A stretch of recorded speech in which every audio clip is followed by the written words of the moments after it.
Mahal at pinaprotektahan. Di ba? Yun po ang sabi ni bro. Pag natagpuan ko siya, malalaman ko na nasa yun. Oo naman. Balang araw ang matatagpuan mo siya at makikilala mo. Matatawag ko din po siyang tatay. Mayayakap po siya, makakausap, makakakwentuhan. Malay mo, iniisip ka niya ngayon.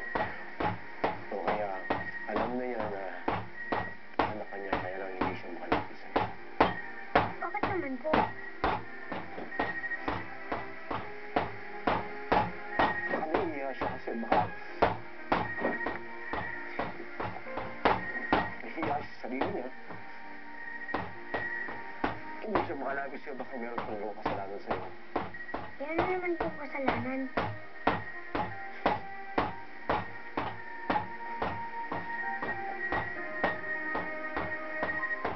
Marami lang.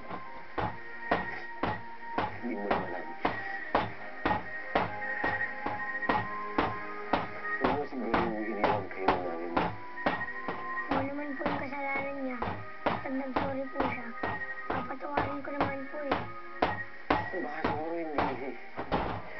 hindi ikaw yung problema eh. Baka problema yung sarili niya. Baka hinahandaan niya pa yung sarili niya sa tamang pagkakataon na